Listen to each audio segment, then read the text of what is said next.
Assalamualaikum warahmatullahi wabarakatuh. Halo semuanya, perkenalkan nama aku Farza Fanuraisya.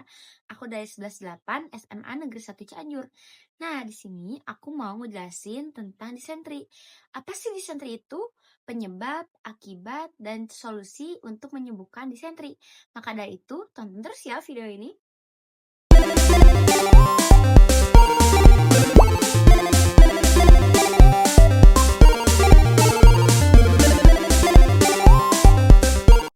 Nah, apa sih disentri itu? Disentri adalah sindrom diare invasif yang ditandai dengan tinja yang mengandung darah dan juga lendir. Dan juga ditandai dengan beberapa gejala lainnya seperti demam, sakit perut, dan juga dorongan ingin terus buang air besar. Ada juga nih beberapa kasus disentri yang darahnya itu tidak terlihat jelas atau hanya bisa dilihat dengan mikroskopis.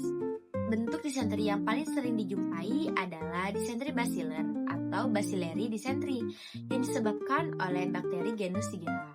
Ada juga disentri amuba, amoebic disentri yang disebabkan oleh parasit Entamoeba histolytica. Disentri lebih serius daripada diare biasa karena melibatkan peradangan dan invasi ke dinding usus, bukan hanya iritasi ringan. Selanjutnya ada faktor penyebab dari disentri ini. Yang pertama itu karena bakteri. Shigella spp adalah penyebab utama disentri bakteri atau Shigellosis.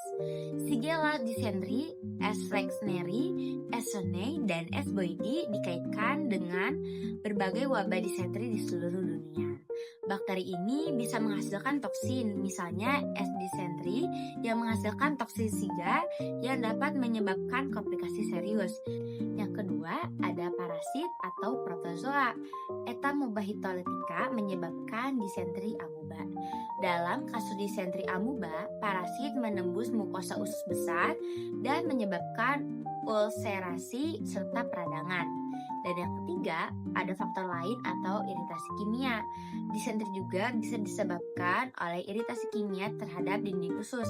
Misalnya, paparan tahan iritan meskipun ini jauh lebih jarang. Nah, selanjutnya ada jalur penularan atau faktor risiko.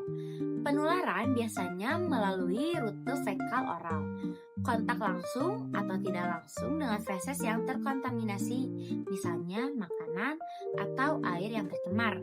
Yang kedua itu ada sanitasi yang buruk, misalnya kebersihan tangan yang tidak memadai, air minum terkontaminasi, atau kontak dekat dengan penderita disentri. Semua itu meningkatkan resiko loh. Yang ketiga, ada faktor demografis seperti status gizi yang buruk, anak-anak, dan lingkungan padat penduduk. Juga mempertinggi kemungkinan terkena disentri loh. Dan yang terakhir, ada beberapa penelitian lokal di Indonesia yang menunjukkan bahwa pengetahuan ibu, status gizi anak, dan juga kondisi lingkungan turut berperan sebagai faktor risiko disentri dalam anak-anak. Nah, yang selanjutnya ini ada gejala atau manifestasi klinis. Gejala disentri itu dapat muncul secara tiba-tiba dengan berbagai variasi, tergantung agen penyebab dan juga tergantung kondisi tubuh penderita. Beberapa gejala utama meliputi: pertama, diare yang sering, disertai dengan darah dan lendir dalam tinja, sakit perut atau perih perut di perut, kolik, demam, menggigil.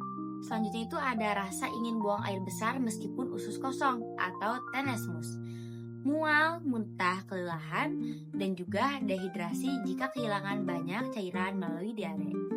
Nah, selanjutnya ada diagnosis. Yang pertama itu ada pemeriksaan tinja atau stool examination atau stool culture untuk mengidentifikasi bakteri, parasit, dan juga karakteristik, misalnya resistensi antibiotik.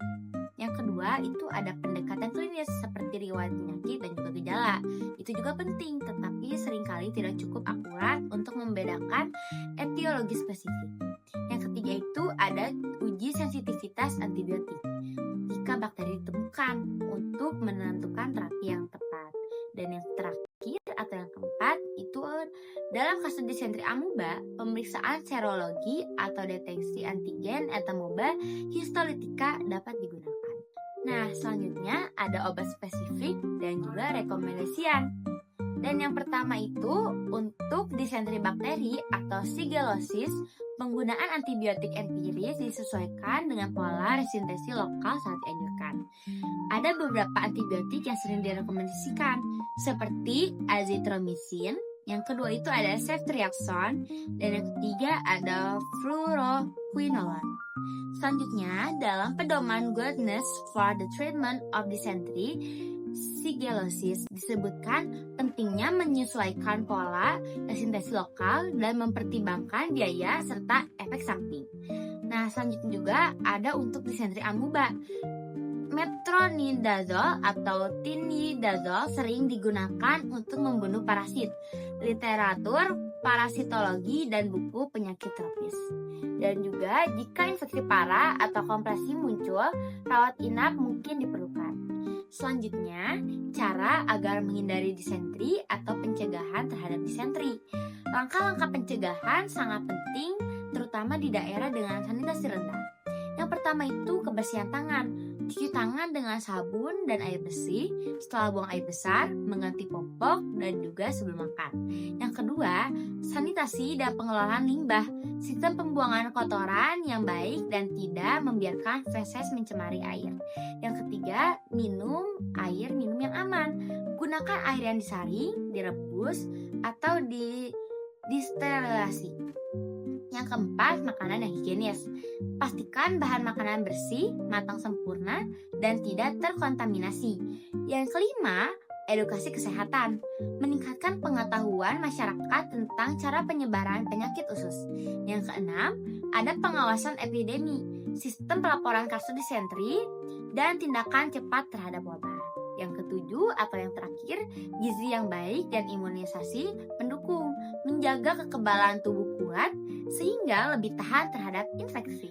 Ada beberapa hal yang akan terjadi bila disentri dibiarkan atau komplikasi. Jika disentri tidak diobati atau terlambat ditangani, dapat menimbulkan komplikasi serius. Yang pertama, ada dehidrasi berat, kegagalan ginjal sampai shock. Yang kedua, ada perforasi usus atau perforasi kolon. Yang ketiga, megakolontosis, pembesaran kolon yang berbahaya. Yang keempat, sepsis, infeksi menyebar ke aliran darah. Yang kelima, ada hemolytic uremic syndrome, terutama bila patogen menghasilkan toksik seperti S. dysentery.